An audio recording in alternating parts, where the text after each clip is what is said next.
হুগলির রাজহাটে আগমনী লজে অনুষ্ঠিত হলো কংগ্রেস নেতা মইনুল হকের উদ্যোগে ৩০তম ইফতার পার্টি। এই ইফতার পার্টিতে জাতি ধর্ম নির্বিশেষে বিভিন্ন ধর্মের লোকেরা একসঙ্গে বসে ইফতারের খাবার খেলেন। প্রায় ৫ শতাধিক মানুষ উপস্থিত ছিলেন।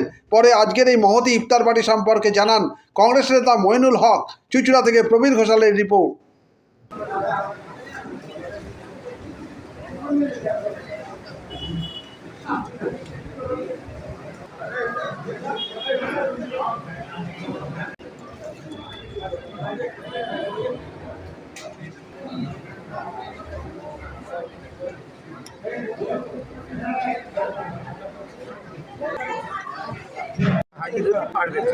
তাই আমরা এই ইফতার পার্টি এবং বিজয় সম্মেলনী এই দুটো অনুষ্ঠানকে আমি প্রতি বছরেই কিন্তু রাজনীতির ঊর্ধ্বে রেখে করার চেষ্টা করি এবং আন্তরিকভাবেই করি। আজকাল কত মানুষের সমাগম হবে? আজকে কমপক্ষে 100 মানুষের হাজিরা হবে, এই ব্যাপারে কোনো সন্দেহ নেই এবং সংখ্যাটা বাড়বে।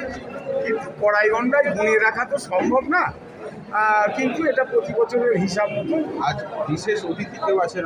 আজকে বিশেষ অতিথি প্রদেশ কংগ্রেস সভাপতি শুভঙ্কর সরকার আছেন, প্রদেশ মহিলা কংগ্রেসের সভানেত্রী সুচিত্রা উনি আছেন, ডক্টর মায়া ঘোষ আছেন, আমাদের জেলার মহিলা কংগ্রেসের নেত্রী মিঠু নাগ আছেন, ডালিয়াদি আছেন, সবাই আছেন। আমাদের প্রেসিডেন্ট সৌরভ চ্যাটার্জি আছেন।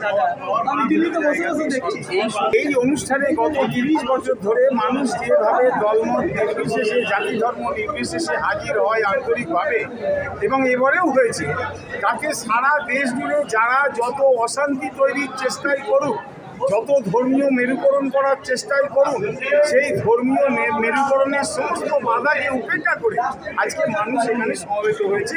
গত 29 বছর এভাবেই সমবেত হয়েছে।